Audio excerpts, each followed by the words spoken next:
Alors, est-ce que nous avons le docteur Mohamed Lamine Chiban avec nous? Alors, il devrait nous rejoindre. Oui, docteur. Je vous suis. Bonjour, salam. Merci, alaykoum salam. Merci aux équipes en régie. Docteur, c'était la première question, mais c'est aussi la question est liée. Est-ce qu'on est encore sous l'ère de Bouteflika avec à l'époque déjà des grosses difficultés pour le peuple algérien? Et d'ailleurs, je ne vais pas le cacher, on a récupéré quelques images sur vos réseaux sociaux, notamment autour de ces tarifs en ce mois de Ramadan. C'est lié en fait. Est-ce qu'aujourd'hui on est toujours sous un bilan catastrophique, peut-être un échec économique, un pouvoir d'achat? Est-ce qu'on est vraiment toujours sous l'ère de Bouteflika 4 ans après sa démission, sa chute même, hein? Parce qu'à la base on rappelle aux téléspectateurs qu'il souhaitait un 5e mandat. Oui, si Chaben, salam alaikum. Et je salue à travers vous toute l'équipe de Magharibi Al-Habiba. Je salue vos invités, vos honorables invités, Silyas Jbaili, Ould Khanchla, aussi Badreddin Guerfa, Ould Shart. Et moi, je vous appelle de Ilm Lila. Et effectivement, si Chaben, c'est une situation qui est vraiment déplorable. Et pour résumer, permettez-moi de vous lire 3 citations qui en disent beaucoup. Albert Einstein dit la folie, c'est de faire toujours la même chose et de s'attendre à des résultats différents. Et vous avez Albert Camus quand il dit si l'homme échoue à concilier la justice et la liberté, alors il échoue à tout. Quant à Montesquieu, il dit il n'y a point de plus cruelle tyrannie que celle que l'on exerce à l'ombre des lois avec les couleurs de la justice. Et ben voilà, nous sommes là, impuissants, comme l'a bien dit Silyas ou Badreddin, qui ont vraiment donc donné un tableau négatif, catastrophique de la situation, où on voit la flambée des prix des produits alimentaires et des produits pharmaceutiques qui se font rares, et c'est malheureux. D'un point de vue politique, peut-être. Oui, docteur, d'un point de vue politique, peut-être, qu'est-ce qui fait que les Algériens continuent à être sous la même ère de l'ancien chef d'État qui a été au pouvoir pendant 20 ans et qui, je le rappelle, souhaitait encore un cinquième mandat. Certains d'ailleurs parlent d'un putsch, notamment son départ lié à l'armée. On a bien compris que c'est le peuple qui l'a fait clairement démissionner. Mais c'est quoi? C'est parce que cette Algérie il y a toujours cette chape de béton avec l'armée. C'est toujours cette emprise militaire qui est là. Pourquoi les Algériens n'arrivent pas justement à se sortir de ce fossé? Écoutez, c'est Chaben, c'est pas facile.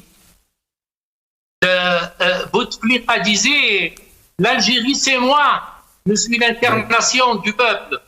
Et c'est assez violent d'ailleurs. Oui. Il a exercé son pouvoir durant plus de 20 ans, sans être inquiété. Et puis on a vu la fin. On a vu كيف كانت الخاتمة بتاعه للأسف يعني. Le Hirak est venu, si Chaben, lui qui a rassemblé tous les courants politiques.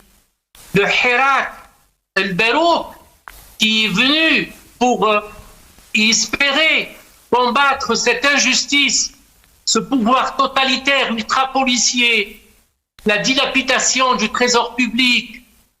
Malheureusement, c'était une petite récréation, comme c'était la récréation en 88, lors des événements d'octobre 88.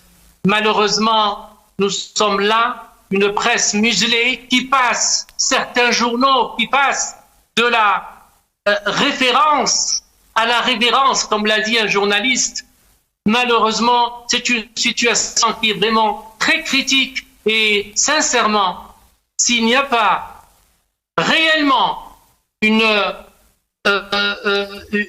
que l'État, le pouvoir algérien tisse des liens avec cette opposition crédible pas l'opposition non crédible, pas les pseudo-islamistes, ni les pseudo-démocrates, mais avec la véritable opposition, et que tout le peuple connaît cette opposition, celle qui était au Hirak. Et là, justement, on pourrait avancer. Sans cela, ça va encore aller de mal en pis, mon ami Chaben. Merci, docteur. Docteur Mohamed Lamine Chibane, on va terminer l'émission avec vous. C'est vrai que dernière en date, on a vu un remaniement ministériel avec des anciennes figures politiques qui étaient déjà là de 96 à 99 qui sont revenus notamment du RND. Donc c'est vrai que ce sont quand même des éléments, même si on se pose cette question, est-ce que l'Algérie est toujours sous l'ère de Bouteflika? On a tout de même des réponses qui nous sont servies sur un plateau d'argent.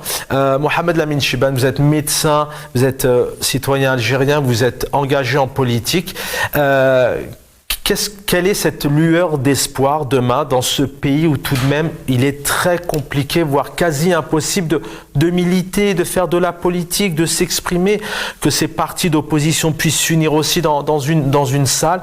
Comment vous voyez les choses pour justement peut-être que les mois de Ramadan qui vont venir seront plus cléments et plus accessibles et apaisés pour les Algériens et les Algériennes?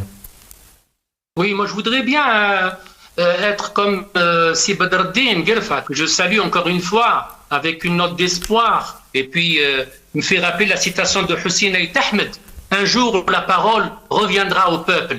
Mais dans l'immédiat, je vois que c'est vraiment très sombre pour les droits humains. Et je voudrais rappeler ce que me disait si Badreddine, Ali Belhaj, qui est quand même un chef d'un parti qui était victorieux en 92 et qui avait la majorité de la population.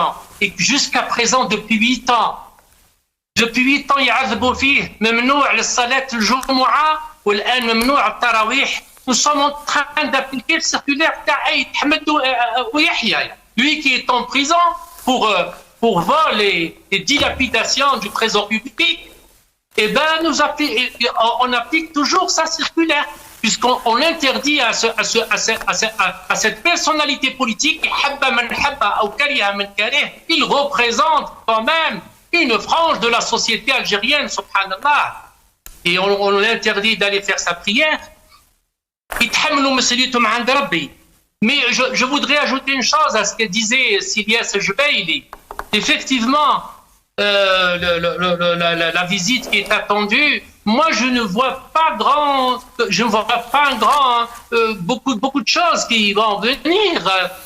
Écoutez, c'est Chaben, quand l'argent parle, la vérité se tait. Et là, qu'est-ce que nous allons attendre de cette quelques accords peut-être, mais sur les droits humains, je ne pense pas qu'on va avancer lors de la visite surtout quand on voit le rapport annuel d'Amnesty International. Le dernier rapport, il a dressé un tableau très sombre de la situation des droits humains en Algérie. Merci docteur, effectivement. Donc, vraiment, nous vivons une situation, même le rapport Fraser de 2022, l'Algérie est considérée comme l'un des régimes les plus autoritaires dans le monde.